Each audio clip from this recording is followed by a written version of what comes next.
Daily episode देते रहेंगे और स्ट्रीम भी करते हैं, उस पर बहुत कम एपिसोड आते हैं।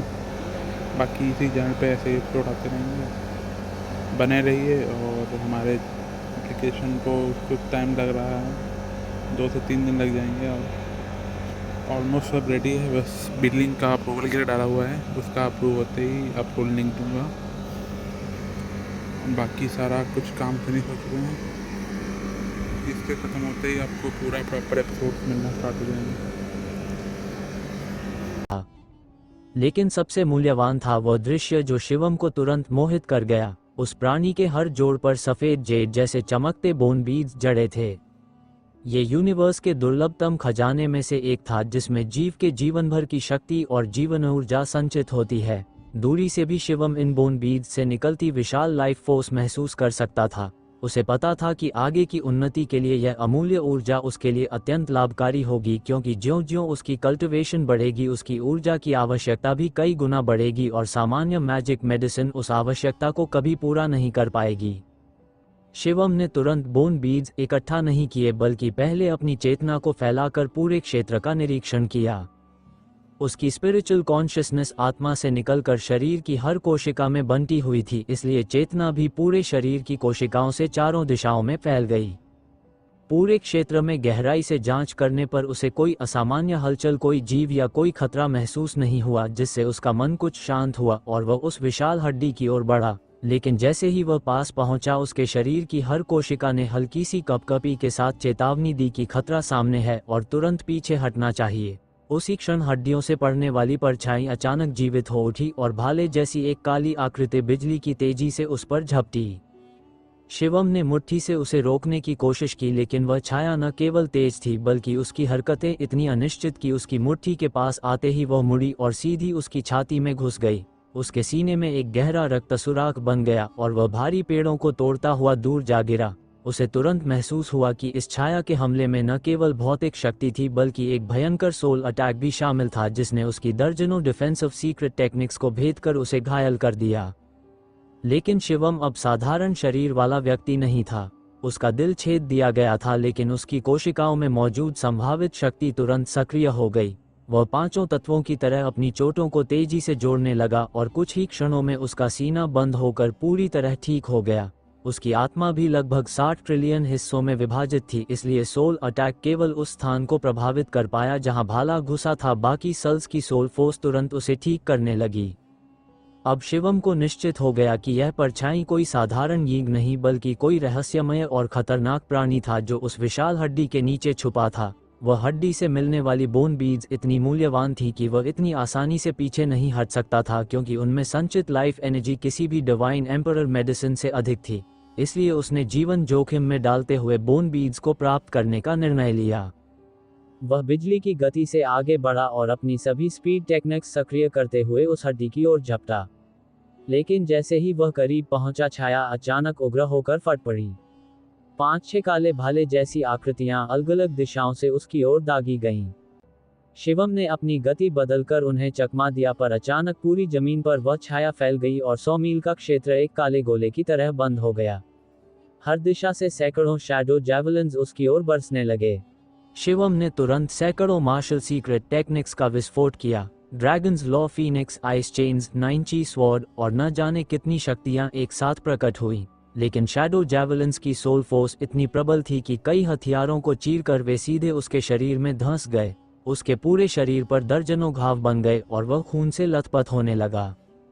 वह ऊपर उठना चाहता था, लेकिन छाया ने पूरे आकाश को भी बंद कर दिया था और ऊपर से भी शैडो जैवलिन्स लगातार बरस रहे थे। उसे स्पष्ट महसूस होने लगा कि यदि वह यहाँ फंसा रहा तो उसकी ऊर्जा जल्दी ही खत्म हो जाएगी। उसकी आधी ऊर्जा पहले ही व्यय हो चुकी थी और इन सतत गंभीर घावों के सामने पुनःस्थापन की गति भी सीमित हो गई थी। उसने निर्णय किया कि चाहे जितनी चोटें लगें, उसे एक दिशा में लगातार धक्का मारते हुए इस शैडो डोम को तोड़ना ही होगा। वह मुट्ठियों से तलवार ऊर्जा से और अपनी हर अटैक टेक्निक से छाया को चीरता गया। हर कदम पर उसके शरीर से खून बहता गया, लेकिन वह पीछे नहीं हटा। किसी भी साधारण साधक की शक्ति ऐसी चोटों के सामने खत्म हो जाती, लेकिन शिवम की कर्स बॉडी उसे मृत्यु से दूर धकेल रही थी। आखिरकार वह शैडो बैरियर के किनारे पहुंचा, जहां उसके सामने एक काली प्रकाश की दीवार चमक रही थी। उसने कई भारी प्रहार उस पर मारे लेकिन शैडो लाइट कर्टन बिल्कुल स्थिर रही, मानो उसे तोड़ना असंभव था। भीषण हमला शैडो लाइट कर्टन पर गिरा लेकिन वह बिल्कुल नहीं हिली, मानो उस पर कोई असर ही नहीं पड़ा। ये देखकर शिवम का चेहरा फीका पड़ गया क्योंकि उसके हमले से शैडो लाइट कर्टन को जरा भी क्षति नहीं पहुंची थी। इसी क्षण शैडो लाइट कर्टन ने पूरी शक्ति के साथ पलटवार किया और उसी पर्दे के भीतर से एक भाला प्रकट हुआ जो सीधा शिवम की ओर दहाड़ता हुआ आया और उसके शरीर को आर पार घायल कर गया। शिवम ने रक्त उगला पर उसकी आंखों में अभी भी दृढ़ता थी और उसने आशा नहीं छोड़ी। शिवम ने दहाड़ते हुए कहा, फॉरबिडन पावर, और उसके शरीर की कोशिकाएं तेजी से कंपन करने लगीं, जिसके साथ ही एक प्रतिबंधित शक्ति की किरण पूरे शरीर से बाहर फैल गई। इस बार ये शक्ति शरीर के अंदर छिपी नहीं रही बल्कि बाहर उभरी और शिवम की मुट्ठी के चारों ओर एक पारदर्शी शक्ति की परत बन गई। फिर उसने गरजते हुए घूंसा शैडो लाइट कर्टन पर मारा और आश्चर्यजनक दृश्य सामने आया। उसके घूंसे ने सीधे शैडो लाइट कर्टन को भेद दिया, जिससे दर्द भरी चीख निकली और वह पर्दा तीव्रता से मरोड़ने लगा। शिवम ने लगातार कई प्रहार किए और हर वार के साथ चीखें गूंजी। शैडो लाइट कर्टन और अधिक विकृत हुआ और फिर अचानक से कुड़कर उसे घेरने लगा, लेकिन शिवम की शक्ति से वह पूरी तरह टूट गया। शिवम चकित था कि शरीर के बाहर निकली कर्स पावर इस शैडो को दबा रही थी, इसलिए उसने बिना देर किए तुरंत आगे की ओर भागना शुरू किया और कुछ ही क्षणों में सैकड़ों मील दूर पहुंचकर पीछे मुड़ा।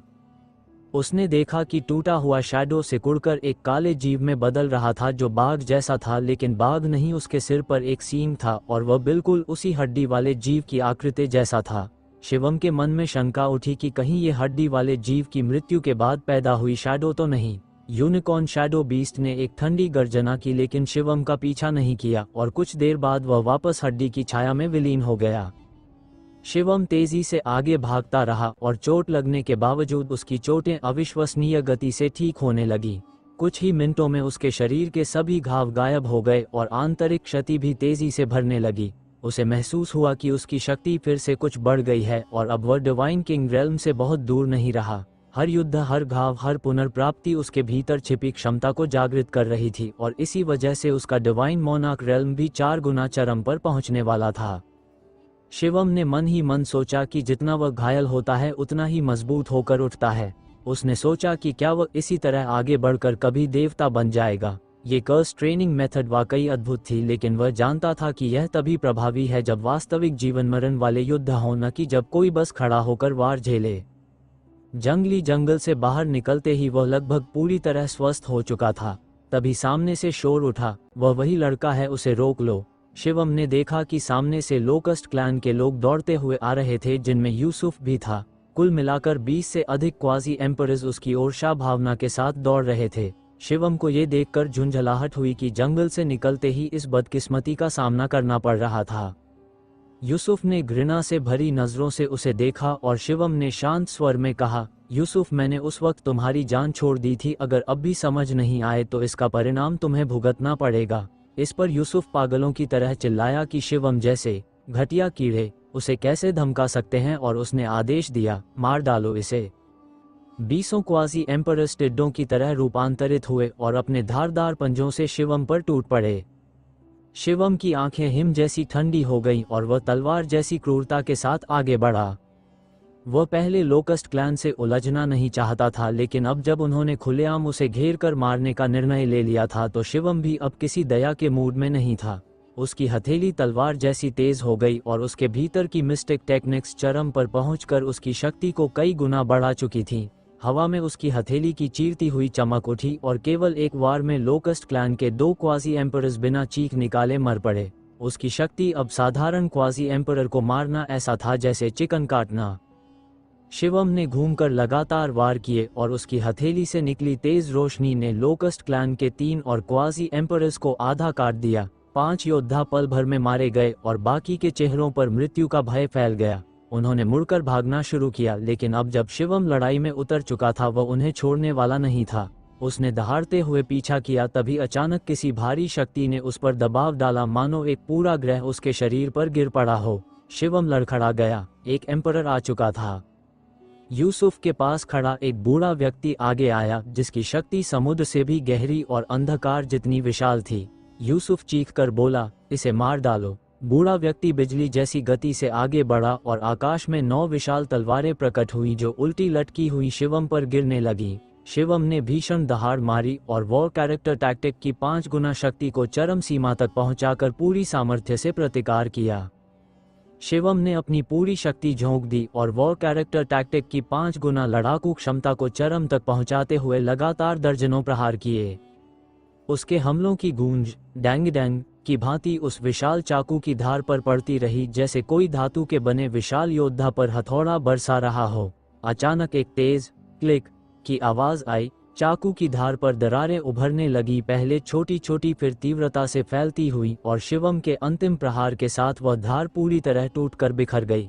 उसी क्षण शिवम की आकृति विस्फोटित ऊर्जा की तरह दूर छिटक गई। ये दृश्य देखकर गॉड एम्परर रेल्म के उस बूढ़े व्यक्ति की पुतलियां सिकुड़ गईं और उसके चेहरे पर अविश्वसनीयता की गहरी छाप उभर आए। उसने कभी नहीं सोचा था कि डिवाइन मोनार्क रेल्म के मात्र 4थे स्तर पर पहुंचा एक साधारण युवक उसकी स्वॉर्ड ची में से एक को तोड़ देगा। यह उसकी प्रतिष्ठा पर कुठाराघात था। उसके भीतर का अहंकार छलनी हो गया और उसकी आंखों में जबरदस्त हत्या की इच्छा चमक उठी। उसने ठंडी गुर्राहट के साथ किल कहा और अपनी सच्ची शक्ति प्रकट करते हुए शेष 8 स्वॉर्ड लाइट्स को इतना प्रचंड बना दिया कि उनकी चमक आकाश को चीरने लगी। शिवम ने पलक झपकते ही हजारों मील पार कर लिए, पर गॉड एम्परर रेल्म का बूढ़ा उससे कहीं अधिक तेज था। उसकी स्वॉर्ड लाइट लंबवत आकाश में दसियों हजार मील तक फैल गई और शिवम को पूरी तरह ढंक लिया, जिससे बचना लगभग असंभव था।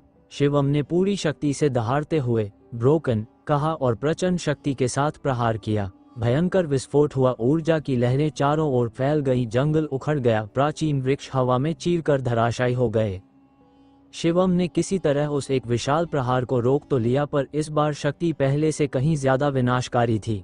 वह वार रोकने में सफल जरूर हुआ, लेकिन उसका पूरा शरीर चीर दिया गया, खून बहने लगा, उसकी हड्डियां फट गईं, उंगलियों की हड्डियां टूटकर बाहर तक दिखने लगीं, और स्थिति और भी भयावह थी। उसके सिर के ऊपर अभी भी 7 स्वॉर्ड लाइट्स मंडरा रही थीं। शिवम का चेहरा गंभीर हो गया। वह जानता था कि सीधे टकराना असंभव था, वह इस शक्ति से अभी बहुत दूर था। शिवम ने तुरंत सारे शरीर वृद्धि और गति वाले गुप्त मंत्रों को चरम पर पहुंचाया और उसकी गति इतनी बढ़ गई कि वह पहाड़ों के बीच हजारों आकृतियों की तरह झिलमिलाने लगा। कई स्वॉर्ड लाइट्स जमीन पर गिरी और धरती में लाखों मील लंबी दरारें उभर आईं, जैसे कोई दानव नेत्रहीन होकर धरती को चीर गया हो। पर कुछ प्रहार ऐसे भी थे जिनसे बचना असंभव था। वे मानो शिवम पर लॉक हो चुके हों। अंततः वह 2 प्रहारों से टकराया और उसका शरीर गोले की तरह उछलकर एक विशाल वृक्ष से जा टकराया। उसके शरीर पर ऐसा दर्द उठा मानो उसे जिंदा काट दिया गया हो, क्योंकि वास्तव में उसका शरीर 2 नहीं बल्कि 3 हिस्सों में कट चुका था। केवल कुछ मांसपेशियां ही थीं जो उसके धड़ को किसी तरह जोड़कर रखे हुए थीं, लेकिन उसके शरीर की हर कोशिका से कर्स बॉडी की ऊर्जा फूट रही थी और उसके फटे हुए मांसपेशियां पागलों की तरह सांपों की भांति रेंगते हुए स्वयं को जोड़ने लगी। कुछ ही सांसों में उसका शरीर पुनः जुड़ गया और वह उग्र गति से दौड़ते हुए जंगल की गहराइयों में घुस गया। गॉड एम्परर रेल्म के सामने वह रुक नहीं सकता था। वह उसकी शक्ति का प्रतिद्वंद्वी नहीं था। यदि बचना था तो उसे बाहरी शक्ति का सहारा लेना ही था। उसके मन में उस हड्डी और उसके नीचे छिपे शैडो क्रिएचर का विचार को आधा। दूसरी ओर लोकस्ट क्लैन के योद्धाओं की आंखें फटी की फटी रह गईं। एक साधारण युवा 2 बार काटे जाने के बाद भी बिजली सी गति से ठीक हो गया था। ये पुनर्प्राप्ति क्षमता किसी राक्षस से कम नहीं थी। यहाँ तक कि गॉड एम्परर रेल्म के बूढ़े के मन में भी भय की लहर दौड़ गई। चेस, बूढ़े ने गुर्राकर आदेश दिया और यूसुफ अपने साथियों के साथ शिवम का पीछा करने लगा। शिवम जानता था कि अब एक ही स्थान उसे बचा सकता है, वह हड्डियों की जगह। बीच बीच में उसे बूढ़े के हमले झेलने पड़े, कई बार घायल हुआ, लेकिन कर्स बॉडी की वजह से बचता रहा। अंततः उसने दूरी पर हड्डी को देखा और उसकी आंखें चमक उठीं। गॉड एम्परर रेल्म के बूढ़े ने भी उसे देखा और समझ गया कि वह जगह बोन बीट जैसी किसी वस्तु से जुड़ी हुई है। उसने भी बिना सोचे वहां छलांग लगाई। तभी हड्डियों के नीचे से शैडो एक भयंकर उबाल के साथ उठी और दर्जनों शैडो जैवलिन्स बाहर फेंकने लगी। अधिकांश बूढ़े पर गईं क्योंकि उसकी शक्ति का खतरा अधिक था, जबकि कुछ शिवम पर गिरी। शैडो जैवलिन्स की सोल अटैक इतनी भयानक थी कि बूढ़ा तक कांप उठा और पूरी शक्ति से उनका सामना करने लगा। शिवम ने कर्स पावर को अपनी मुट्ठी पर सक्रिय करते हुए उन जावेलिनों को रोका और शैडो लाइट कर्टन की ओर दौड़ पड़ा। उसने एक प्रहार शैडो लाइट कर्टन पर मारा और भीतर घुसकर अगले ही क्षण उससे बाहर निकल आया। बूढ़ा चीख उठा और शैडो जैवलिन के हमले झेलते हुए आगे बढ़ा, लेकिन जब वह पहुंचा तब तक शैडो लाइट कर्टन फिर से ठीक हो चुका था। उसने उग्र प्रहार किया, कर्टन हिला लेकिन तुरंत नहीं टूटा। अंत में अत्यधिक शक्ति के भारी प्रहारों के बाद शैडो लाइट कर्टन से कुड़कर सींग वाले काले शैडो बीस्ट में बदल गया, लेकिन शिवम का कोई पता नहीं था। बूढ़े ने क्रोध से चिल्लाकर आकाश हिला दिया। वह घायल हो चुका था, उसकी आत्मा भी हिल चुकी थी एंड शिवम गायब हो चुका था। लोकस्ट क्लैन के बूढ़े गॉड एम्परर रेल्म विशेषज्ञ का चेहरा बेहद कुरूप हो गया था, क्योंकि इस बार उन्हें भारी नुकसान उठाना पड़ा था। वह न केवल शिवम को मार नहीं पाए बल्कि उनकी आत्मा तक घायल हो गई थी, और आत्मा की चोटें अत्यंत खतरनाक और उपचार के लिए कठिन होती हैं। तभी काले रंग का एक सींग वाला शैडो क्रिएचर भयानक गर्जना के साथ बूढ़े पर झपट पड़ा। बूढ़े ने क्रोध में दहाड़ लगाई, डर्टी बीस्ट, और उसकी स्वॉर्ड ची रात के आकाश की तरह फटती हुई उस दानव से भिड़ गई। उधर यूसुफ और उसके लोग भी वहां पहुंच गए। वह चारों ओर देखकर चिल्लाया, वेयर इज दैट शिट, लेकिन शिवम का कोई निशान नहीं था।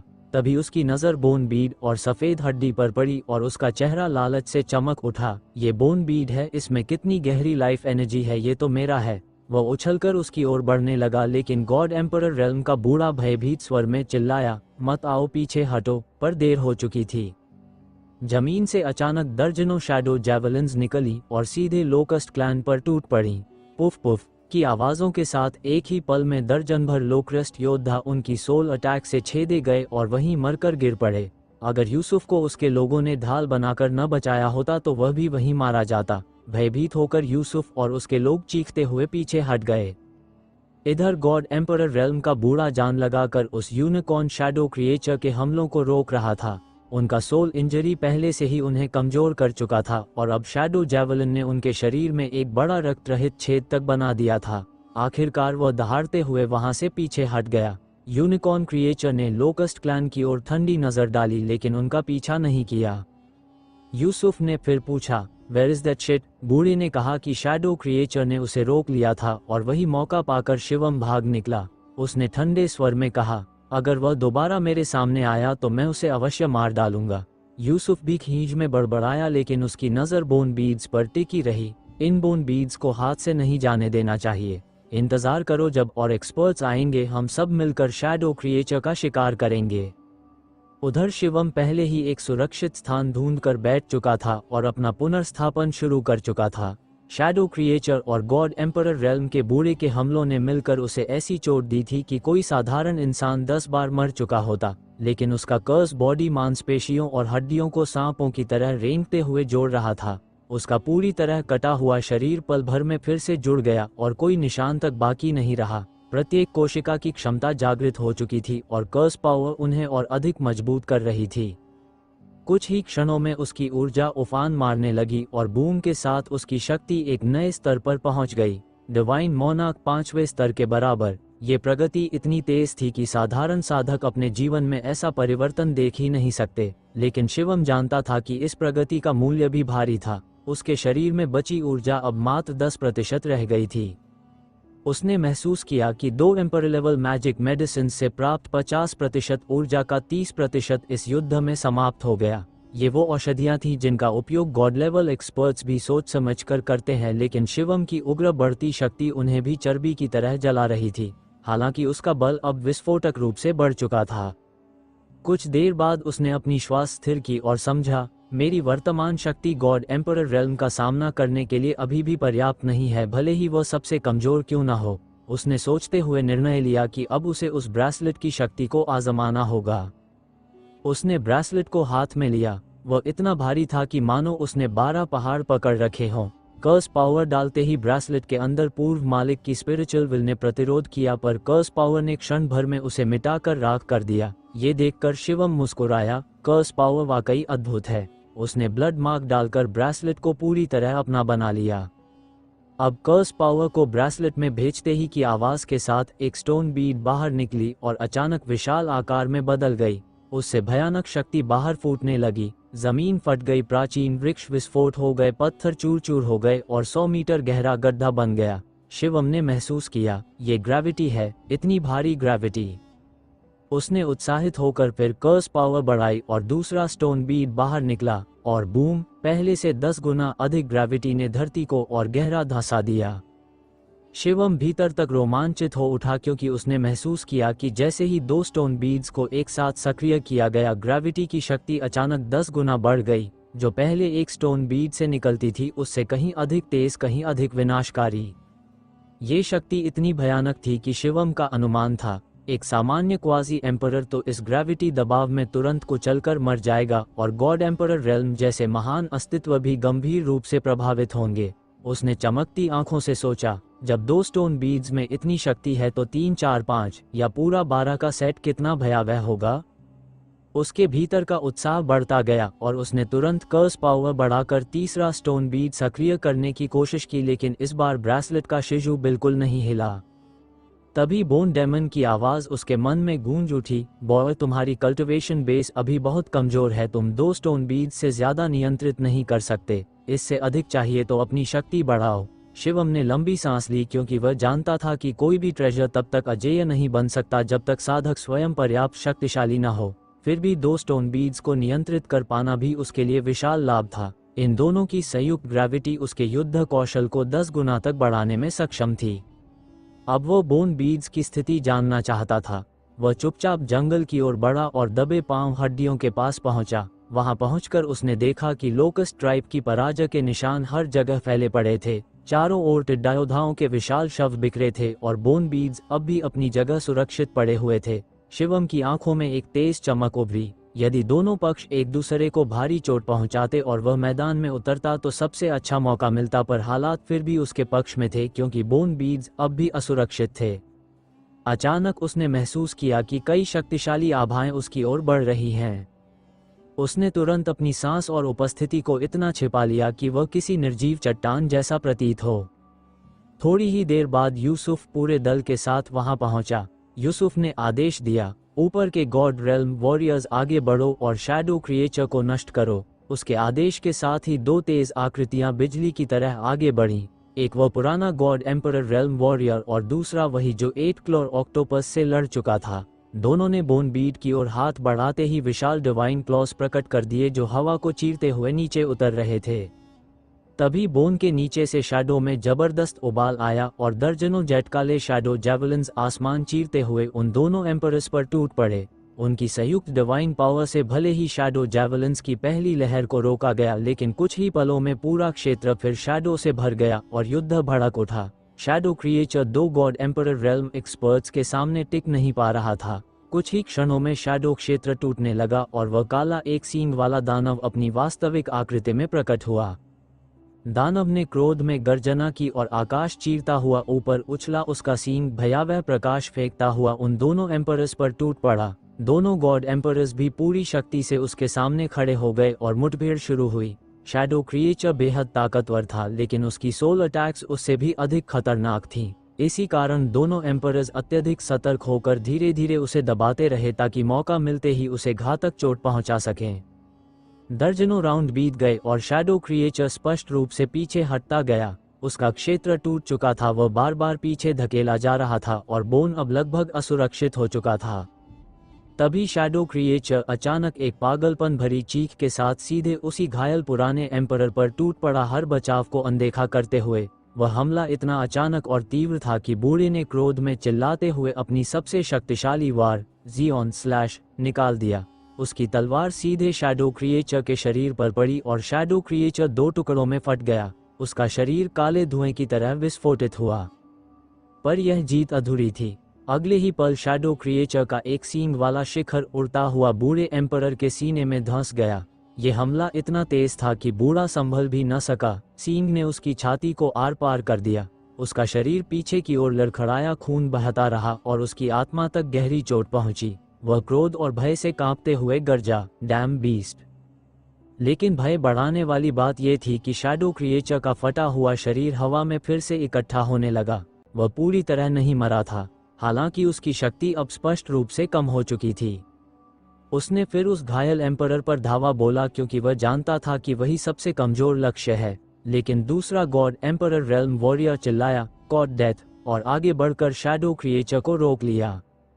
दोनों की संयुक्त शक्ति से शैडो क्रिएचर बार बार चूर होता गया। घायल होने की वजह से वो अब पूरी तरह कमजोर हो गया था और उनके प्रचंड हमलों से लगातार पस्त होता गया। 10 से अधिक जबरदस्त प्रहारों के बाद शैडो क्रिएचर का शरीर फिर फट गया और उसका स्वर तेजी से मंद होने लगा। यूसुफ दहाड़ा, वह बहुत कमजोर हो गया है, मारो उसे, खत्म कर दो उसे। और कुछ ही वारों में शैडो क्रिएचर की काली आकृति और भी धुंधली होती गई। हालांकि शैडो क्रिएचर की सोल अटैक ने दोनों एम्परर्स को भी भारी नुकसान पहुंचाया था, विशेषकर पुराने एम्परर का चेहरा अब पूरी तरह सफेद पड़ चुका था।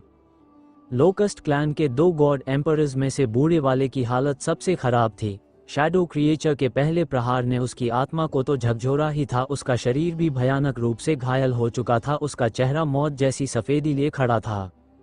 दूसरा गॉड एम्परर उससे बेहतर स्थिति में था, उसकी सोल केवल हल्की प्रभावित हुई थी, चेहरे पर थोड़ी पीली छाया थी, लेकिन शैडो क्रिएचर उससे भी अधिक दयनीय अवस्था में पहुंच चुका था, उसकी सांसें हर क्षण और कमजोर होती जा रही थीं। दुनिया में कोई भी वास्तविक अमरता नहीं होती, यहाँ तक कि कर्स बॉडी भी तब मर जाती है जब उसकी हर कोशिका नष्ट कर दी जाए।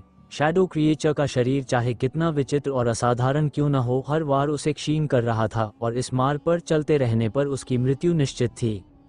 यूसुफ गर्ज कर बोला, सब मिलकर हमला करो, इस दानव को अभी खत्म करो। शैडो क्रिएचर अब इतनी कमजोर हो चुका था कि क्वाजी एम्परर्स भी उसे नुकसान पहुंचा सकते थे। यूसुफ को डर था कि कहीं देर हो गई तो आइसमून वाइन क्लैन जैसे दूसरे दैत्य स्तरीय परिवार इस जगह न आ पहुंचे और तब बोन बीड्स उसके हाथ से निकल सकते थे। इसलिए उसने अपने पूरे दल को एक साथ टूट पड़ने का आदेश दिया।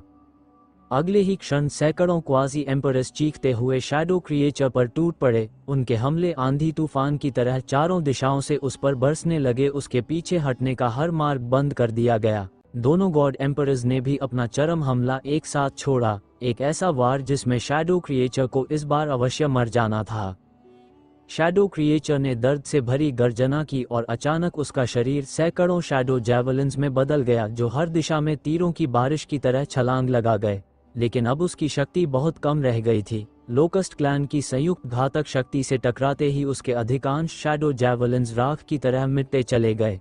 विशेषकर दोनों गॉड एम्परर्स के हमलों ने उसका आधा से अधिक शैडो रूप क्षणों में समाप्त कर दिया। सिर्फ कुछ सांसों में शैडो क्रिएचर की लगभग सारी ऊर्जा मिट गई, वह पुनः एकत्र भी नहीं हो पा रहा था।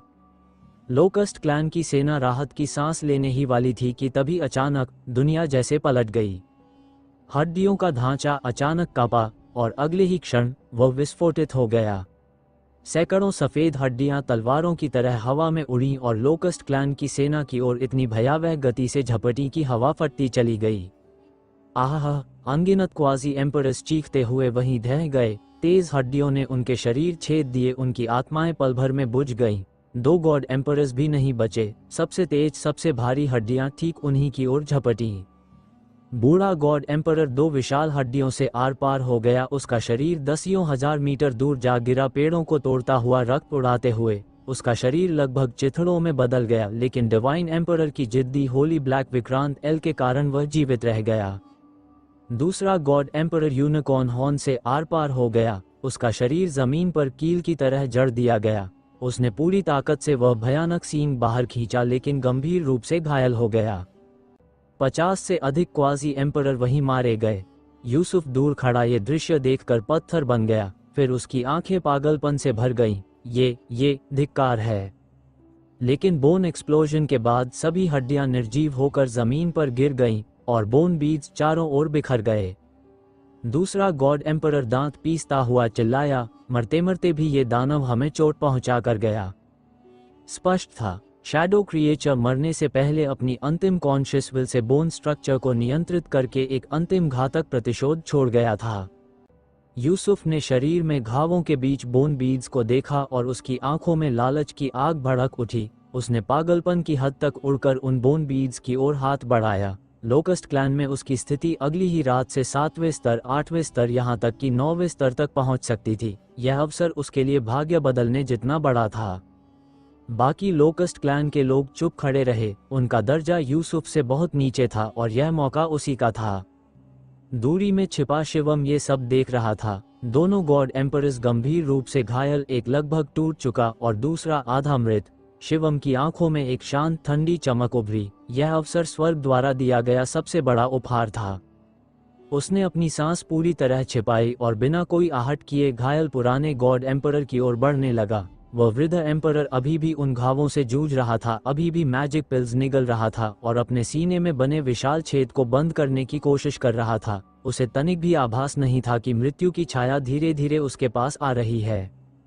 शिवम 10,000 मीटर दूरी पर था, लेकिन इस रेल्म के लिए ये दूरी मात्र एक फिंगर गैप से अधिक नहीं। अगले ही क्षण वह बिजली की तरह झपटा और वॉर कैरेक्टर टैक्टिक की 5 गुना शक्ति को सक्रिय करते ही उसका हमला आकाश को फाड़ने लगा। बूम! शिवम के सैकड़ों प्रहारों ने हवा को चीर दिया, स्थान को कुचल दिया। बूढ़े एम्परर ने खतरा महसूस करते ही दहाड़ लगाई और डिवाइन पावर से बचने की कोशिश की, लेकिन उसके गंभीर घाव, उसकी टूटी हुई स्पिरिट और उसकी कम हुई शक्ति उसे आधा बना चुकी थी। और अब शिवम 5वें स्तर पर पहुंच चुका था। यह वही शिवम नहीं था जो पहले इस एम्परर से भिड़ा था। उसकी शक्ति अब भूकंप की तरह दहाड़ रही थी। इस भीषण आघात को रोकना बूढ़े एम्परर के बस की बात नहीं थी। दोनों शक्तियों के टकराने के साथ ही बूम बूम की गड़गड़ाहट आकाश को फाड़ने लगी। शिवम और गॉड एम्परर रेल्म के घायल बूढ़े की टक्कर इतनी भयंकर थी कि क्षण भर में ही बूढ़े की डिवाइन पावर शिवम के प्रहारों से छिन्न भिन्न हो गई। बूढ़े की हथेली, जो उसने तलवार की तरह इस्तेमाल की थी, शिवम की मुट्ठी से टकराते ही क्लिक की आवाज के साथ फटकर चकनाचूर हो गई। अगले ही पल धमाकों की एक श्रृंखला हुई। उसका हाथ फटा, फिर पूरा बाजू, फिर उसका धड़। उसकी चीख गूंजी, लेकिन पूरी तरह कुचलने वाली शिवम की उग्र शक्ति ने उसके शरीर को पल भर में मिट्टी में मिला दिया। उसकी आत्मा तक को कोई रास्ता नहीं मिला। वो शरीर और आत्मा दोनों समेत समाप्त हो गया।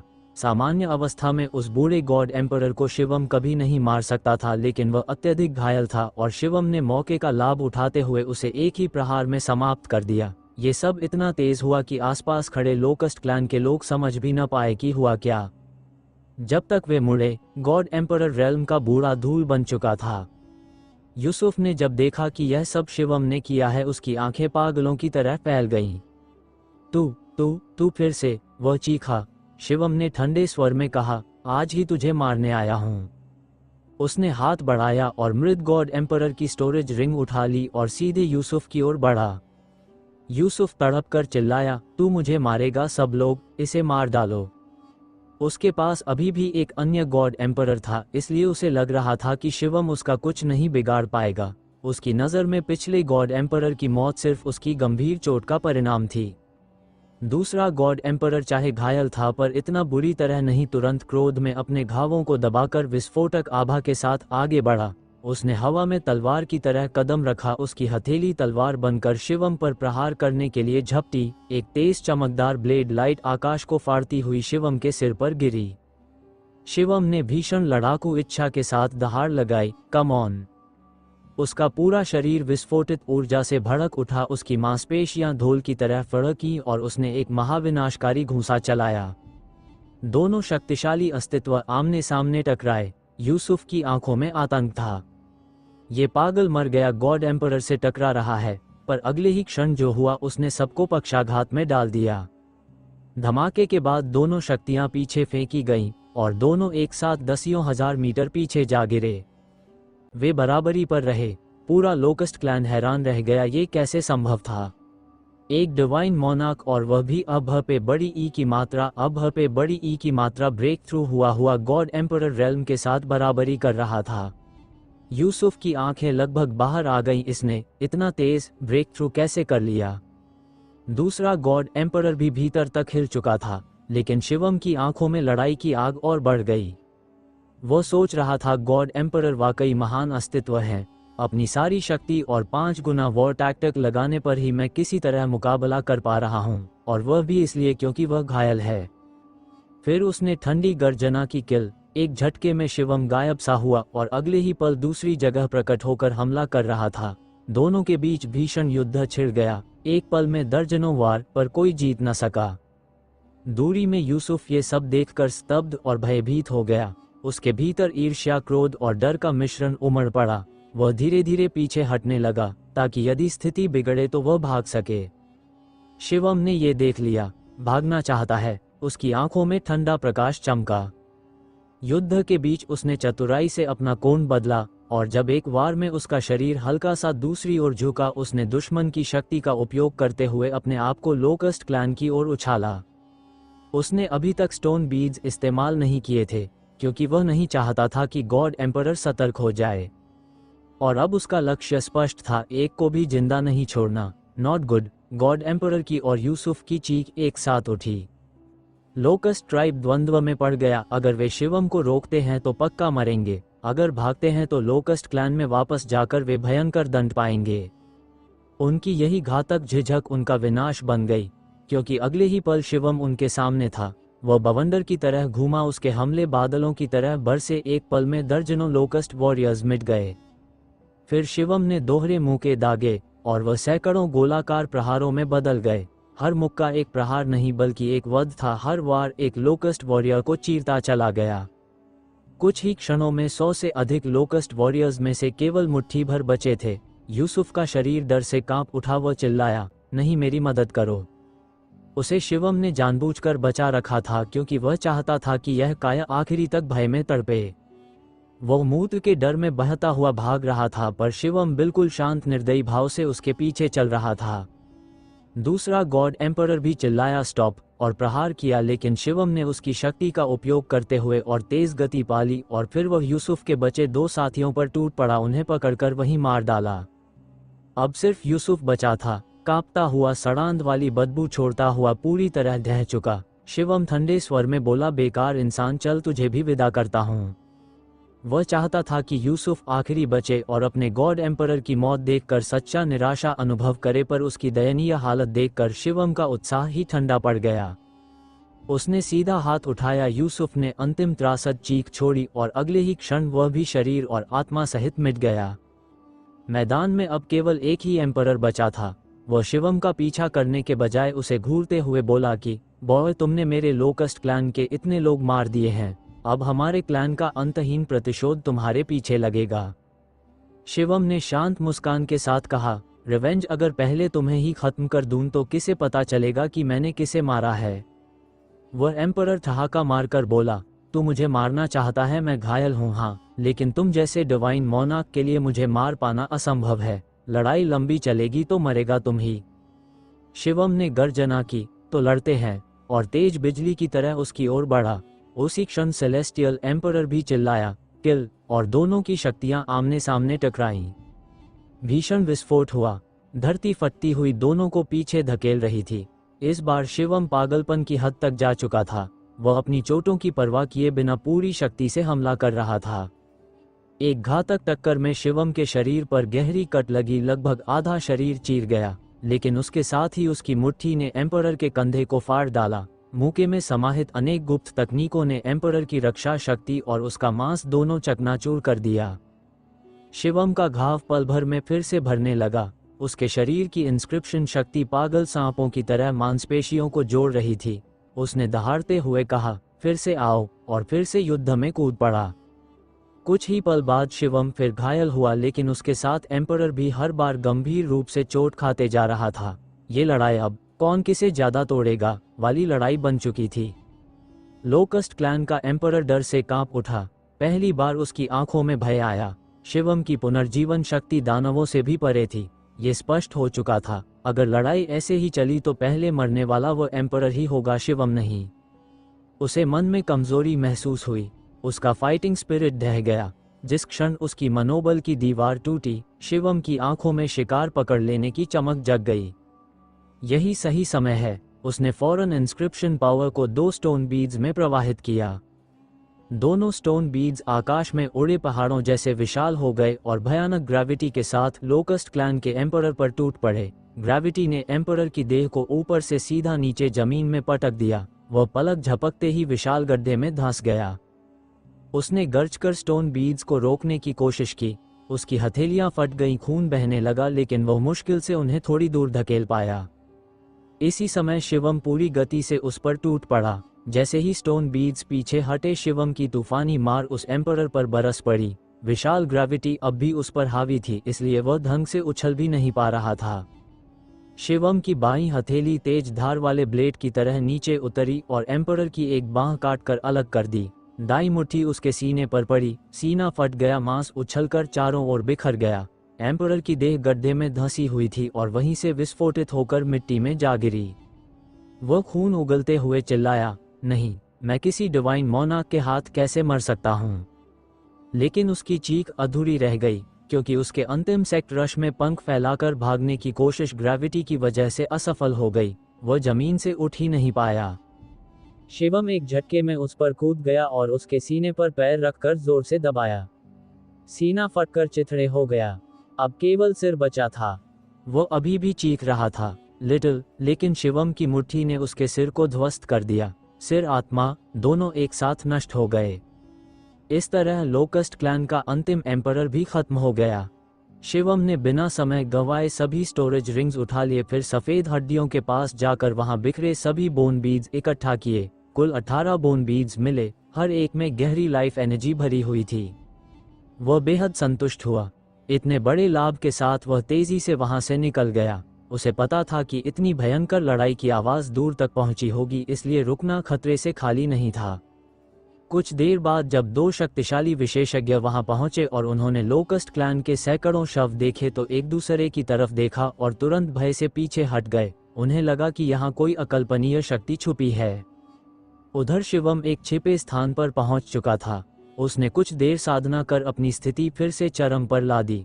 उसने पाया कि अब उसकी कोशिकाओं में सिर्फ 10% क्षमता बची थी, हालांकि उसका कल्टीवेशन थोड़ा और बढ़ चुका था। उसने थककर कहा, एनर्जी बहुत तेजी से खत्म हो रही है, और एक और एम्पर ग्रेड मैजिक मेडिसिन निकालकर उसे रिफाइन करने लगा। 3 एम्पर ग्रेड मेडिसिन रिफाइन करने के बाद उसकी सेल स्टोरेज क्षमता फिर 50% तक पहुंच गई। पहले सिर्फ 2 मेडिसिन लगती थीं, अब 3 लग रही थीं। उसके पास कुल 9 एम्पर ग्रेड मेडिसिन थीं, ज्यादा नहीं। लेकिन सौभाग्य से उसने 18 बोन बीड्स भी हासिल कर लिए थे। उनका कुल एनर्जी वैल्यू 9 एम्पर मेडिसिन से कहीं अधिक थी। इतनी ऊर्जा उसके लिए पर्याप्त थी कि यदि उसका शरीर कुछ कोशिकाओं तक भी बचे तो वह फिर से पूरा बन सकता था। साधना पूरी कर शिवम ने दिशा देखी और पश्चिम की ओर चल पड़ा। जयेश की बातों के अनुसार डार्क किंगडम की सबसे बड़ी अपॉर्चुनिटीज राजधानी में थी। पश्चिम उसी दिशा में था। लगातार तेजी से आगे बढ़ते हुए वह लगभग 1 घंटे में बहुत दूर पहुंच गया। अचानक सामने भयंकर धमाके होने लगे। दिव्य प्रकाश आकाश को चीर रहा था। किसी जगह शक्तिशाली योद्धाओं की भारी लड़ाई चल रही थी। शिवम तुरंत अपनी ऑरा दबाकर जमीन के सहारे उन योद्धाओं के करीब पहुंचने लगा। आगे भयंकर युद्ध हो रहा था और शिवम जमीन के सहारे चुपचाप आगे बढ़ता गया। जल्द ही उसने देखा कि 2 शक्तिशाली समूहों के बीच बेहद उग्र लड़ाई चल रही थी। एक तरफ जयेश और उनके साथ आए महारथी थे, दूसरी तरफ रेड लोटस और आसिम के विशेषज्ञ एकजुट होकर उन पर हमला कर रहे थे।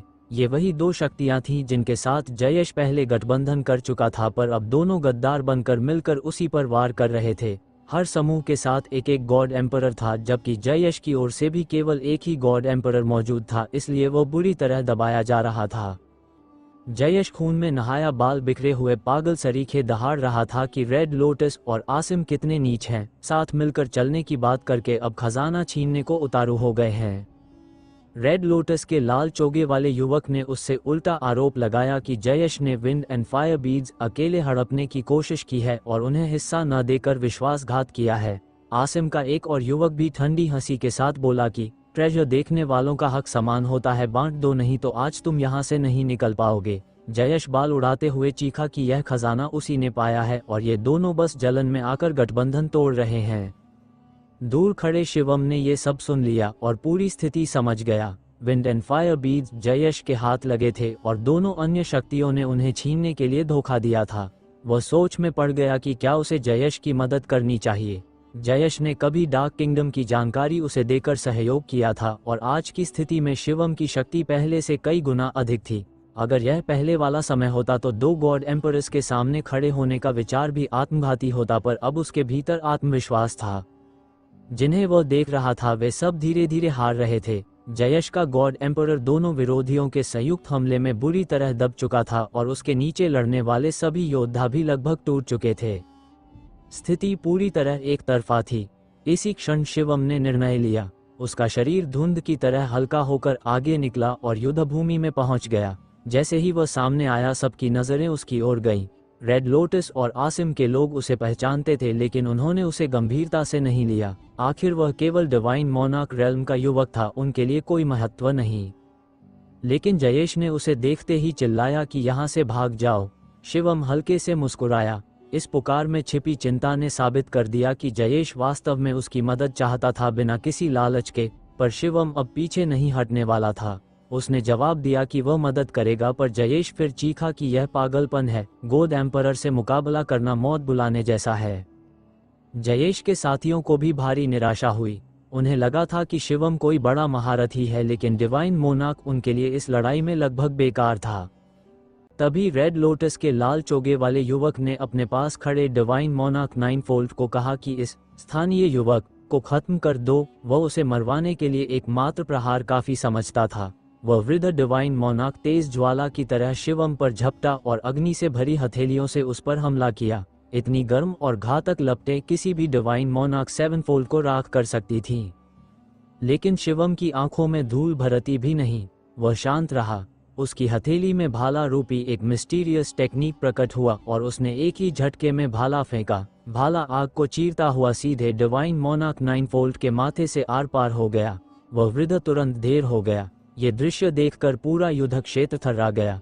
किसी ने भी उम्मीद नहीं की थी कि शिवम एक ही वार में इतने शक्तिशाली महारथी का अंत कर देगा।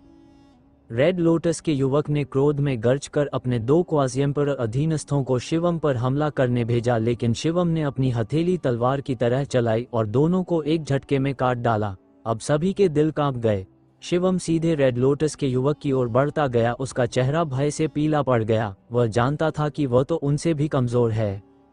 वह चिल्लाया कि कोई उसे बचाए। तभी आकाश फटा, धरती कांप उठी। एक भयानक आवाज गूंजी। रेड लोटस का गॉड एम्परर युद्ध में पूरी शक्ति से कूद चुका था। उसका गर्जन इतना शक्तिशाली था कि पूरा आकाश उसकी ऊर्जा से भर गया। आकाश को फाड़ती हुई गर्जना के साथ रेड लोटस के गॉड एम्परर ने हवा में लटक कर एक भयानक मुक्का मारा। उस मुक्के से पूरा आकाश लाल हो गया और उसकी शक्ति से एक विशाल अग्निभट्टी बनी जो पहाड़ जितनी बड़ी थी। ये लाल चमकती भट्टी पूरी दुनिया को दबाने के लिए शिवम पर उतरी। उसके नीचे आते ही अंतरिक्ष फटने लगा और इतनी भीषण गर्मी उठी कि किसी की हिम्मत पास आने की नहीं थी। डिवाइन एम्परर की शक्ति का ये दबाव किसी के लिए भी मृत्यु का निमंत्रण था। दूर से जयेश चीखकर बोला कि शिवम सावधान रहे। रेड लोटस का युवा हंस रहा था। उसकी आंखों में क्रूरता थी। उसे पूरा यकीन था कि इस प्रहार में शिवम जलकर राख हो जाएगा। बाकी सभी भी यही सोच रहे थे। एक डिवाइन एम्परर के हमले के सामने एक डिवाइन मोनार्क का बच्चा कैसे बच सकता है। लेकिन शिवम वहीं खड़ा रहा, स्थिर जैसे पर्वत, और उसी भट्टी पर अपनी मुट्ठी से प्रहार कर दिया। सबके मुंह खुल गए। कोई विश्वास ही नहीं कर पाया कि शिवम डिवाइन एम्परर की शक्ति का सीधे मुकाबला करने जा रहा है। सबके मन में एक ही विचार आया कि अब शिवम का अंत हो गया। उनका भ्रम अगले पल एक भयंकर धमाके से टूट गया। जब शिवम की मुट्ठी अग्निभट्टी से टकराई तो आकाश में लाल चमक फैल गई। ऐसा लगा मानो पूरा स्वर्ग खून से रंग गया हो।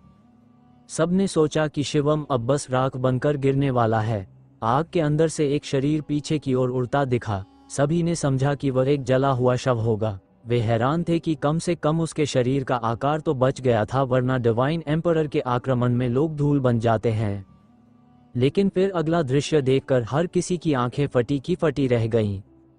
अग्निलपटों से बाहर निकलने वाला शरीर शिवम खुद था और वह पूरी तरह जिंदा था।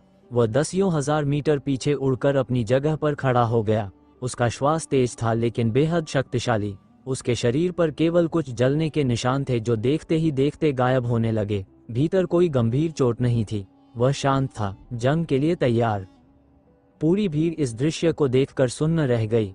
उनकी समझ से परे था कि डिवाइन एम्परर का इतना भारी प्रहार शिवम के लिए सिर्फ स्किन बर्न साबित हुआ। रेड लोटस का युवा विश्वास नहीं कर पा रहा था। उसकी उम्मीदें, गर्व और तर्क सब चकनाचूर हो गए थे। रेड लोटस के डिवाइन एम्परर के चेहरे पर भी गंभीरता उतर आई। वह जानता था कि उसका आक्रमण कमजोर नहीं था। वह किसी भी क्वाज़ी एम्परर को एक ही वार में मार सकता था, लेकिन शिवम को गहरा घाव भी न दे पाया। शिवम ने उसकी ओर देखा और ठंडी दहाड़ती चुनौती दी कि डिवाइन एम्परर की शक्ति बस इतनी ही है। उसने कहा कि वह इस गॉड एम्परर की पूरी क्षमता देखना चाहता है। अभी कुछ समय पहले अगर शिवम ऐसा कहता तो सब हंसते, पर अब किसी में हंसने की हिम्मत नहीं थी। जयेश और आसिम का गॉड एम्परर भी लड़ाई रोककर शिवम को देखने लगा। तीनों डिवाइन एम्परर्स समझ नहीं पा रहे थे कि डिवाइन मोनार्क होने के बावजूद ये युवक डिवाइन एम्परर को चुनौती कैसे दे सकता है। शिवम के भीतर युद्ध की आग भड़क चुकी थी। उसका पूरा शरीर हल्के से कांपा और उसकी हर कोशिका से शक्ति फूट पड़ी। 60 लाख करोड़ यूनिट शक्ति एकत्र होकर आतंकी ऊर्जा बन गई। वॉर कैरेक्टर टेक्निक के 5 गुना बल को भी उसने सक्रिय कर दिया। वह अपना सर्वश्रेष्ठ देना चाहता था, स्टोन बीड्स को नहीं, अपनी शक्ति को आजमाना चाहता था। शिवम आगे बढ़ा, उसका हर कदम बिजली फाड़ने जैसा था। रेड लोटस का डिवाइन एम्परर तुरंत समझ गया कि यह प्रहार साधारण नहीं। उसने अपनी शक्ति जुटाई और एक और विशाल अग्निभट्टी बना दी, पहले से कहीं बड़ी, कहीं ठोस और कहीं अधिक घातक। शिवम के मुक्कों ने उस भट्टी पर लगातार प्रहार करना शुरू कर दिया। हर टक्कर एक ग्रह फटने जैसी थी।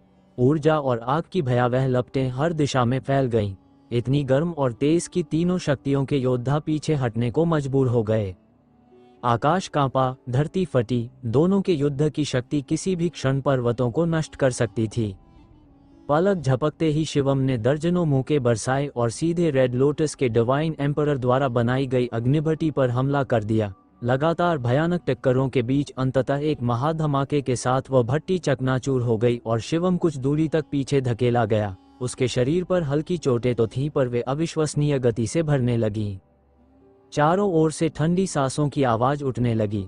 पहले सभी यह सोचते थे कि शिवम डिवाइन एम्परर के वार को केवल इसलिए रोक पाया क्योंकि एम्परर ने पूरी शक्ति नहीं लगाई थी, परंतु अभी रेड लोटस के डिवाइन एम्परर ने अपनी असली शक्ति दिखाई थी और फिर भी शिवम ने उस वार को रोक दिया था।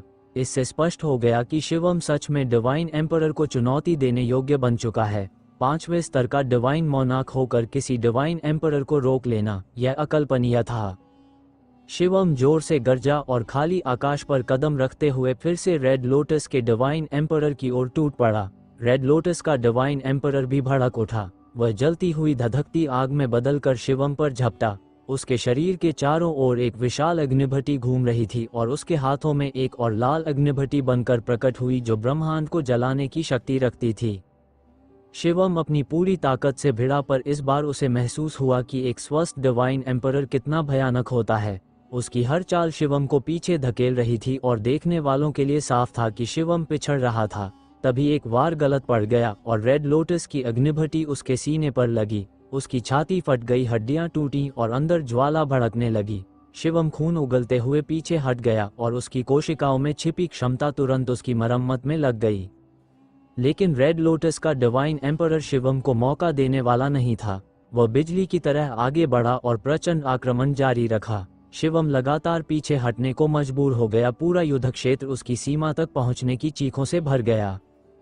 कई लोग राहत की सांस लेने लगे कि आखिरकार शिवम डिवाइन एम्परर के सामने टिक नहीं पाया। सभी ने माना कि डिवाइन मोनार्क होकर यहाँ तक लड़ जाना भी अत्यंत चमत्कारिक था। वे अंदर से डर रहे थे कि अगर वह सचमुच डिवाइन एम्परर को हरा देता तो उनके अस्तित्व की मान्यता ही समाप्त हो जाती। दूर खड़े जयेश के चेहरे पर चिंता थी। उसने एल्डर डेनिश से मदद की विनती भेजी, पर आसिम का डिवाइन एम्परर तुरंत उसे रोकने आ गया। जयेश क्रोध से कांप उठा, लेकिन करना कुछ भी संभव नहीं था। क्षणों में शिवम और रेड लोटस के डिवाइन एम्परर ने दर्जनों चालें बदल डाली। इस बीच शिवम को 2 बार भारी प्रहार लगे। उसके घाव गहरे थे, लेकिन हर बार उसका कर्स बॉडी स्वयं को जोड़ने लगा और उसकी कोशिकाओं की ऊर्जा उफान मारती गई। इस दबाव ने उसके रक्त को फायर दिया और उसके भीतर छिपी क्षमता जागने लगी। शिवम ने धीमे से कहा कि अब समय आ चुका है। उसने तुरंत अपने स्टोन बीड्स की शक्ति जगाई। 2 स्टोन बीड्स उड़ते हुए बाहर आए और अपनी अदृश्य विनाशकारी ग्रेविटी से रेड लोटस के डिवाइन एम्परर पर दबाव डालने लगे। ग्रेविटी इतनी भयानक थी कि डिवाइन एम्परर का शरीर क्षण भर जड़ हो गया और उसका चेहरा बदल गया। उसे ग्रेविटी का प्रतिरोध करने के लिए अपनी दिव्य शक्ति विभाजित करनी पड़ी, जिससे उसकी ताकत कम हो गई। शिवम ने अवसर पकड़कर हमला किया और पहली बार दोनों बराबरी पर आ गए। अगली कुछ टक्करों के बाद दोनों कई 100 मील पीछे हटे और स्थिर हो गए। अब ना शिवम उसे हरा सकता था, ना डिवाइन एम्परर शिवम को। रेड लोटस का डिवाइन एम्परर चकित रह गया। शिवम ने हंसते हुए कहा कि उसकी पुनर्स्थापन शक्ति बहुत तेज है और अगर लड़ाई ऐसे ही चली तो रेड लोटस के लोग भारी नुकसान उठाएंगे। ये सुनकर रेड लोटस का युवा भयभीत हो गया। उसे समझ आ गया कि अगर शिवम घायल होकर भी उनका पीछा करता तो उन्हें रोक पाना संभव नहीं था। आखिरकार रेड लोटस के लोग पीछे हटने लगे। उन्होंने कठोर नज़र से शिवम और जयेश को देखा और गुर्राते हुए लौट गए। असीम के लोग भी उनके साथ चले गए। थोड़ी ही देर में युद्धभूमि खाली हो गई। जयेश शिवम के पास आया। उसकी आंखों में भय, सम्मान, ईर्ष्या और आश्चर्य सब मिला हुआ था। उसने भावुक होकर कहा, ब्रदर, धन्यवाद। जयेश का दिल किसी भी तरह शांत नहीं हो पा रहा था, क्योंकि उसने जीवन में असंख्य प्रतिभाएं देखी थीं, परंतु शिवम जैसा राक्षसी स्तर का प्रतिभाशाली उसने कभी नहीं देखा था। उसने शिवम को डार्क डिवाइन किंगडम के अवशेषों की यात्रा के लिए इसलिए आमंत्रित किया था ताकि उनकी टीम को एक शक्तिशाली योद्धा मिल सके, क्योंकि पहले ही पता चल चुका था कि उस स्थान पर ऐसी दुष्ट शक्तियां मौजूद हैं जिनके सामने गॉड एम्परर रेल्म का प्रवेश बेहद खतरनाक हो सकता है। इसी कारण डिवाइन एम्परर स्तर के लोग अपनी शक्ति को सील कर आते थे और केवल अत्यधिक आवश्यक होने पर ही उसे खोलते थे। ऐसे में शिवम जैसे योद्धा की आवश्यकता थी, पर उसने नहीं सोचा था कि आज उसका अपना जीवन शिवम द्वारा बचाया जाएगा। यही कारण था कि उसके दिल में शिवम और भी रहस्यमय हो गया। जयेश गहराई से सोचने लगा कि 5वें स्तर का डिवाइन मोनार्क होकर डिवाइन एम्परर से टकरा जाना कैसा संभव है। उसने अनुमान लगाया कि शायद शिवम उन शीर्ष 10 नस्लों में से किसी का अत्यंत शक्तिशाली प्रतिभाशाली हो सकता है, या उससे भी अधिक। शायद वह इनके रहस्यमय प्रतिभाओं में से एक हो। इनके प्रतिभाशाली अक्सर अपनी पहचान छिपाकर विल्डरनेस यूनिवर्स में सफर करते रहते हैं, स्वयं को तराशने के लिए। उनकी एक ही पहचान होती है, अपराजय होना, सहकर्मियों को कुचल देना और युद्धभूमि पर देव समान प्रभुत्व दिखाना। शिवम में वह सभी गुण दिखाई दे रहे थे, इसलिए जयेश के मन में ये संदेह गहरा हो गया। अगर सच में शिवम इनका कोई प्रतिभाशाली है तो उससे मित्रता करना भविष्य में किसी वरदान से कम नहीं होगा। यही कारण था कि उसके चेहरे पर मुस्कान और अधिक चमक उठी और शिवम के प्रति उसका व्यवहार और भी विनम्र और सम्मानपूर्ण हो गया। शिवम मुस्कुराते हुए सहजता से बोला कि कोई औपचारिकता की आवश्यकता नहीं। जब जयेश ने उसे डार्क डिवाइन किंगडम के लिए साथ चलने का प्रस्ताव दिया तो शिवम ने तुरंत स्वीकार कर लिया। दोनों ने समझ लिया कि अब एक साथ सफर करना दोनों दलों के लिए अत्यधिक लाभदायक होगा। वे पश्चिम दिशा की ओर निकल पड़े और सफर शांतिपूर्ण रहा। एक दिन बाद उनके सामने एक विशाल प्राचीन शहर दिखा, जिसकी भव्यता पृथ्वी पर लेटे किसी प्राचीन दैत्य समान थी। दूर से ही शहर से निकलती दैवी दाब की लहरें महसूस हो रही थीं। ये था डार्क डिवाइन किंगडम की राजधानी, परंतु शहर का द्वार बंद था और जब वे पहुंचे तो देखा कि और भी कई शक्तियां पहले से वहां इकट्ठी थीं। सभी इस बात पर चर्चा कर रहे थे कि द्वार क्यों नहीं खुल रहा। बिंग युएटेंग क्लैन के लोग ठंडे स्वर में बता रहे थे कि द्वार को खोलना लगभग असंभव लग रहा है। किसी ने सुझाव दिया कि वे ऊपर से शहर में प्रवेश कर सकते हैं, पर बिंग युएटेंग क्लैन ने व्यंग्य भरे स्वर में उन्हें ऐसा कर देखने का निमंत्रण दिया, जिससे स्पष्ट था कि ऊपर से जाने में भयानक खतरा है और वे पहले ही उसका सामना कर चुके हैं। जयेश ने अपने लोगों को शहर के द्वार का परीक्षण करने भेजा। दर्जनों क्वाज़ी एम्परर स्तर के योद्धाओं ने अपनी संपूर्ण शक्ति से द्वार पर प्रहार किए, परंतु शहर का द्वार अडिग रहा। दीवारों और द्वार पर फैले शक्तिशाली प्राचीन गठन लगातार सक्रिय होकर उनके प्रहारों को रोकते रहे, यहाँ तक कि डिवाइन एम्परर स्तर के आक्रमण भी असफल रहे। बिंग युएटेंग क्लैन के डिवाइन एम्परर ने स्पष्ट कहा कि केवल एक दो एम्परर्स से ये द्वार नहीं टूटेगा, सभी शक्तियों के एम्परर्स मिलकर हमला करेंगे तो ही संभव है। सभी ने प्रतीक्षा शुरू कर दी और धीरे धीरे सभी 8 शक्तियां वहां एकत्र हो गईं। रेड लोटस और कुन्युआनजोंग के लोग भी पहुंचे और शिवम को देखते ही उनका चेहरा कठोर हो गया। यह वही युवक था जिसने उनकी अस्मिता को चकनाचूर कर दिया था।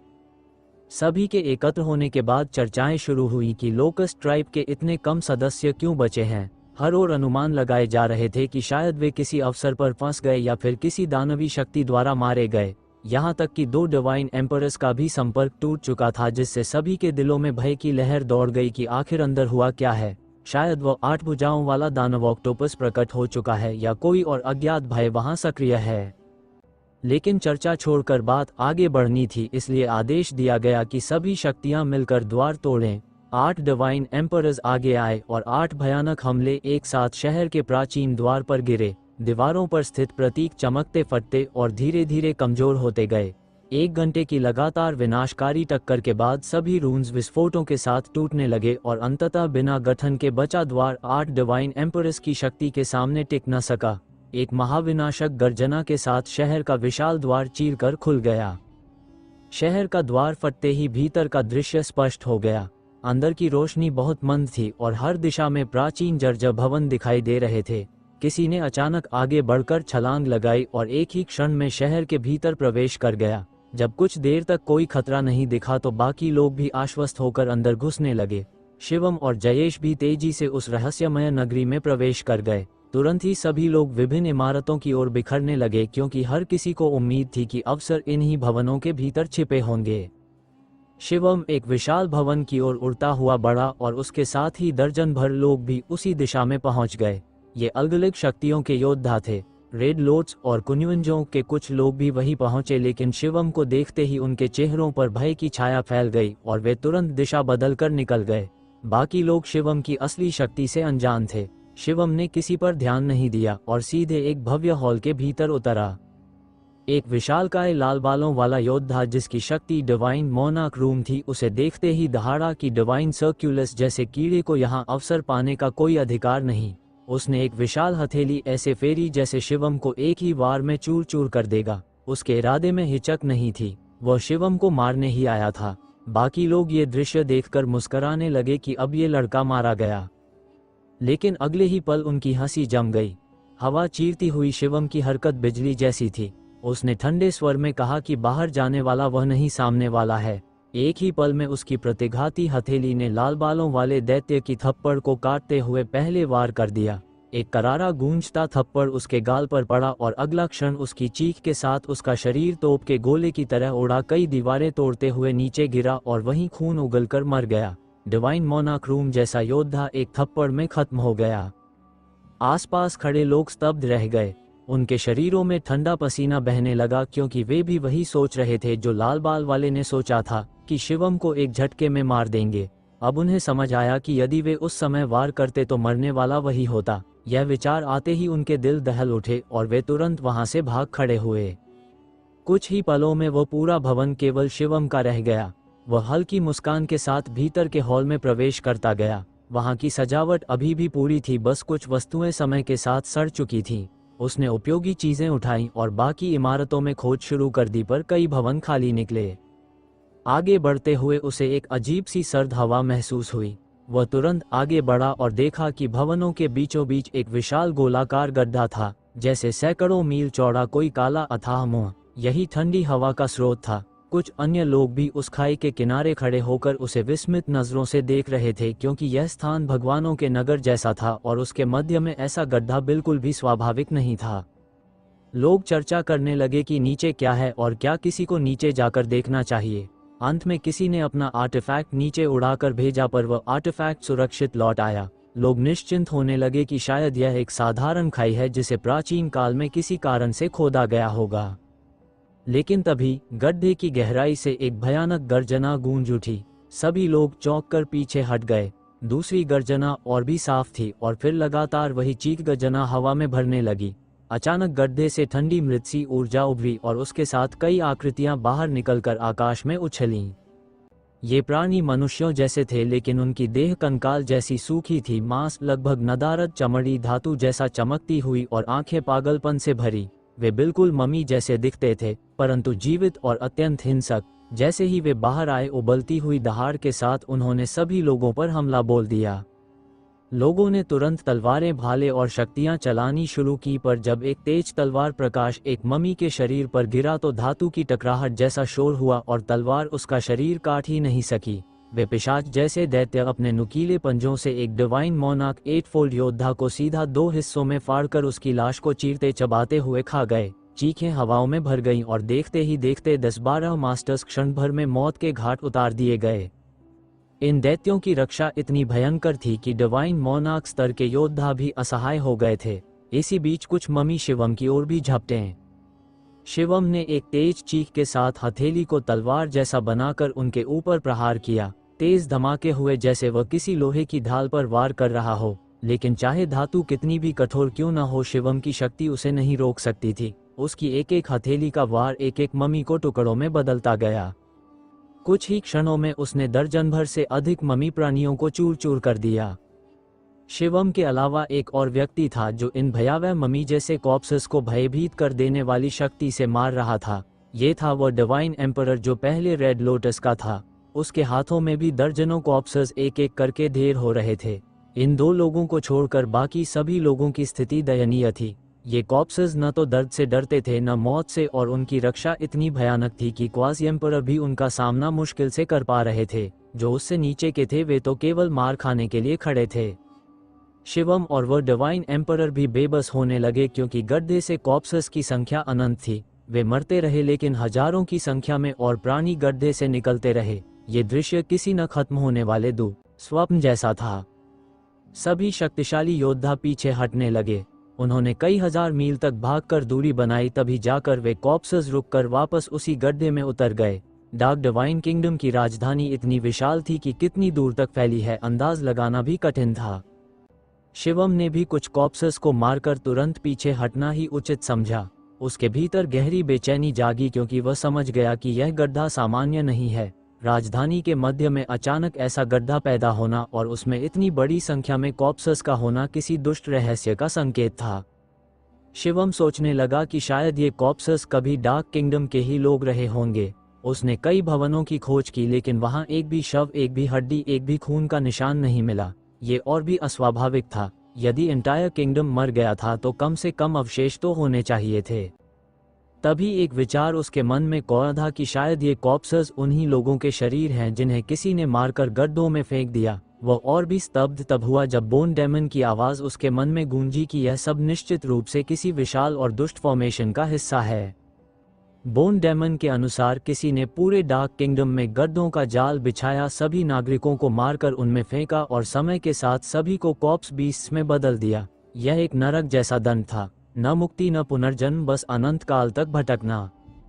ये कार्य स्काई सवेयर यानी इन का हो सकता है। बोन डेमन ने घृणा से कहा कि ऐसी क्रूरता इन के लिए सामान्य बात है। वे इससे भी बदतर काम कर चुके हैं। लोग जानते भी हों तो बोलने से डरते हैं। शिवम के मन में थरथराहट छा गई पर उसने कुछ नहीं कहा और आगे बढ़ गया। धीरे धीरे सभी लोग समझ गए कि जब तक वे इन गड्ढों से दूर रहेंगे कॉप्सेस बाहर नहीं आएंगे। इसलिए सभी लोग गड्ढों को छोड़कर इमारतों में अवसर ढूंढने लगे, लेकिन किसी को भी अभी तक कोई कीमती खजाना नहीं मिला। इसलिए सभी लोग राजधानी के केंद्र की ओर बढ़ने लगे जहां शाही महल था। वहां ही असली अवसर छिपे हो सकते थे। शिवम तेजी से बढ़ता गया और अंततः राजधानी के केंद्र तक पहुंच गया। शाही महल पूरी तरह बर्बाद था। टूटे हुए स्तंभ, ध्वस्त कक्ष और युद्ध के गहरे निशान चारों ओर फैले थे। इन्हीं खंडहरों के बीच शिवम ने एक गिरा हुआ भवन देखा जिसमें चमकदार रोशनी की किरणें निकल रही थीं। यह मंद भयावह वातावरण में किसी दिव्य दीपक जैसा दिख रहा था। उसी क्षण शिवम के हाथ पर मौजूद क्यू बॉल भी उछलने लगा। दो चमकती आंखें बाहर निकली और वह उस दिशा में भूख भरी ललचाई नजरें डालने लगा। वह क्लियरली किसी भारी ट्रेजर को महसूस कर रहा था। शिवम के चेहरे पर भी उत्साह की चमक उभरी क्योंकि इतनी तीव्र दिव्य रोशनी केवल किसी शीर्ष स्तर के डिवाइन वेपन से ही निकल सकती थी। अगला पल और भी रोमांचक था क्योंकि सभी शक्तियां उसी दिशा में उड़ने लगीं। हर कोई सोच रहा था कि यह कोई सुप्रीम ट्रेजर है। शिवम भी तेजी से आगे बढ़ गया। वहां एक टूटे हुए महल के बीच सफेद चांदी की चमक से भरी एक दिव्य भाला जमीन में धंसा हुआ था। उसके चारों ओर ऐसी ठंडक फैली हुई थी कि डिवाइन मोनार्क लेवल के योद्धा भी कांप उठे। कुछ लोगों के शरीर पर आइस की परत जम गई। केवल क्वासी एम्परर ही डिवाइन पावर से ठंड को रोक पा रहे थे। शिवम ने देखा कि दिव्य भाले पर एक गहरी दरार थी, यानी युद्ध में उसे क्षति हुई थी। फिर भी उसकी उपस्थिति में एक अनंत गहराई वाली शक्ति थी। यह निश्चित रूप से शीर्ष स्तरीय ट्रेजर था। भले ही अपूर्ण हो, इसकी कीमत अपार थी। क्यू बॉल अब अपनी भूख छिपा नहीं पा रहा था। वह एक विशाल धातु की गेंद बनकर खड़ा हो गया। तीखे दांतों वाला चौड़ा मुंह खुला हुआ और उसकी आंखों में सिर्फ खुराक की पागल लालसा दिख रही थी। उसी समय किसी ने चिल्लाते हुए कहा कि उसने ये स्पेयर पहले देखी है, इसलिए ये ट्रेजर उसी का है। वह सबसे पहले भाले की ओर झपटा। किसी ने सबसे पहले छलांग लगाई और भाले पर हाथ डालने की कोशिश की। उसी क्षण किसी और ने भी चिल्लाते हुए दौड़ लगाई कि यह भाला उसका है और उसने रास्ते में आए उस व्यक्ति पर हमला भी कर दिया। आगे वाले ने गर्ज कर जवाब दिया और दोनों आमने सामने भिड़ गए। इसके साथ ही कई और लोग भाले की ओर झपट पड़े और वहां एक भयंकर मारकाट शुरू हो गई। शिवम भी भाला लेने के लिए आगे बढ़ने वाला था, लेकिन तभी अचानक एक भयावह दिव्य आभा पूरे आकाश में फैल गई। एक विशाल शक्ति के साथ रेड लोटस का डिवाइन एम्परर प्रकट हुआ। उसके पीछे रेड लोटस के और भी लोग पहुंचे। रेड लोटस के युवा ने घमंड से चिल्लाते हुए कहा कि यह भाला उसका है। दूसरे लोग भी पीछे नहीं हटे। किसी ने ताना मारा कि क्या केवल एक डिवाइन एम्परर होने पर वह भाला हड़प लेगा, जब यहाँ और भी डिवाइन एम्परर मौजूद हैं। रेड लोटस के युवा ने उपहास करते हुए कहा कि वे उसे भाला लेने से रोक कर दिखाएं। उसने आगे कदम बढ़ाया और उसकी रक्षा में डिवाइन एम्परर ने भी शक्ति उकेरी। उसके हाथों में एक विशाल अग्निभट्टी बनी और वह भाले के आसपास लड़ रहे सभी लोगों पर दहाड़ के साथ गिरने लगी। कई लोग डरे खून की उल्टी करते हुए दूर फेंक दिए गए। कुछ लोग जो प्रतिक्रिया नहीं दे पाए वे सीधे अग्निभट्टी की चपेट में आकर राख बन गए। रेड लोटस का युवा मुस्कुराता हुआ भाले को पकड़ने ही वाला था कि तभी एक घातक प्रकाश की किरण अमानवीय गति से उसकी ओर झपटी। डिवाइन एम्परर ने भय से चिल्लाते हुए उसके सामने अग्निभट्टी प्रकट की और किरण को रोका। एक भीषण विस्फोट हुआ। किरण रुक गई, लेकिन धक्के की ताकत ने रेड लोटस के युवा को घायल करके बहुत दूर उछाल दिया। वह जिंदा तो था, लेकिन उसकी सांसें बेहद कमजोर थीं। प्रकाश की दिशा से एक हरे वस्त्रों वाला वृद्ध प्रकट हुआ। सभी जानते थे कि यह किसी दूसरे बल का डिवाइन एम्परर था।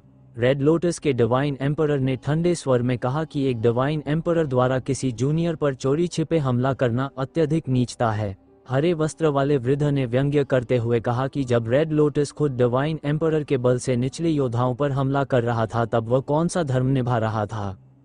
दोनों डिवाइन एम्परर आमने सामने आ खड़े हुए।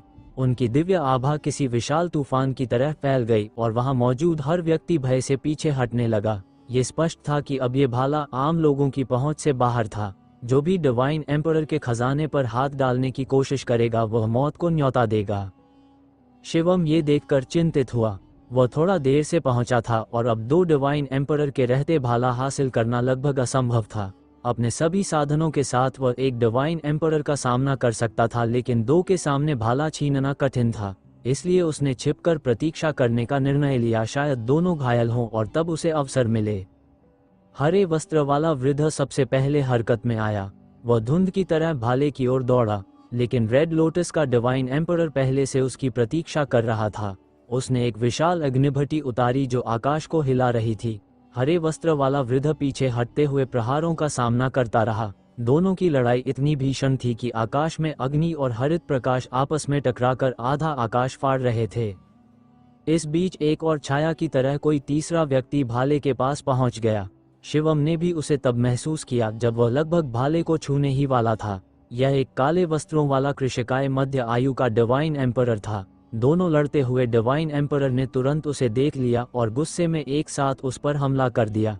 काले वस्त्रों वाले व्यक्ति ने समझ लिया कि चोरी संभव नहीं है और तुरंत पीछे हट गया, लेकिन 2 डिवाइन एम्परर उसे बख्शने वाले नहीं थे और तीनों में भयंकर युद्ध छिड़ गया। शिवम ने यह दृश्य देखकर मन ही मन कहा कि डिवाइन एम्परर की संख्या जितनी बढ़ रही है उसके अवसर उतने ही कम हो रहे हैं। तभी शिवम की नज़र जमीन के उत्तर दिशा में पड़ी। वहां पता नहीं कब हल्की सफेद आइस जमी थी और वह तेजी से फैलती जा रही थी। आइस की परत भाले की ओर बढ़ रही थी। इसके तुरंत बाद धरती फटती हुई लगने लगी और चांदी सफेद रंग की बेलें बाहर निकल आईं। ये बेलें चांदनी जैसी चमक बिखेर रही थीं। ये थी आइस मून वाइन 9 चांदी जैसी लताएं भाले की ओर बढ़ी और पल भर में उसे लपेट लिया। शिवम के चेहरे पर चिंता दिखी।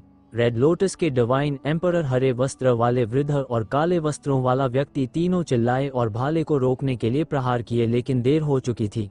भाला लगभग आइस मून वाइन के कब्जे में आ चुका था। उसी समय भाले में अचानक विस्फोट हुआ। चांदी जैसी एक भीषण रोशनी भाले से फूटी और चारों ओर फैल गई। लताएं पल भर में टूटकर चूर हो गईं। एक चीख के साथ आइसली धरती फट गई और एक चांदी वस्त्रों वाला वृद्ध डिवाइन एम्परर जमीन से बाहर फेंका गया। उसका चेहरा पीला था और होठों से खून बह रहा था। यह आइस मून वाइन परिवार का छिपा हुआ डिवाइन एम्परर था जो चोरी से भाला पकड़ने आया था, लेकिन भारी चोट खा गया। सभी की निगाहें भाले पर जम गईं। रेड लोटस का डिवाइन एम्परर, हरे वस्त्र वाला वृद्ध और बाकी सभी लोग स्तब्ध रह गए। ये भाला अभी भी अधूरा होकर इतना भयावह है। यदि पूरा होता तो इसकी शक्ति कैसी होती। नेक्स्ट एपिसोड ड्रैगन लॉर्ड का अप्रॉक्स 6 से 7 बजे तक आ जाएगा। 2 घंटे का एपिसोड होगा अगला वाला। और बाकी स्टोरीज़ के भी एपिसोड आ जाएंगे। बाकी सारी स्टोरीज़ का आज अवेलेबल एपिसोड होगा। डेली एपिसोड देते रहेंगे और स्ट्रीम भी करते हैं, उसके बहुत कम एपिसोड आते हैं। बाकी इसी चैनल पे ऐसे एपिसोड आते रहेंगे। बने रहिए और हमारे एप्लीकेशन को कुछ टाइम लग रहा है, 2 से 3 दिन लग जाएंगे और ऑलमोस्ट सब रेडी है। बस बिलिंग का अप्रूवल के लिए डाला हुआ है, उसका अप्रूव होते ही आपको लिंक दूंगा। बाकी सारा कुछ काम फिनिश हो चुके हैं, इसके ख़त्म होते ही आपको पूरा प्रॉपर एपिसोड मिलना स्टार्ट हो जाएंगे।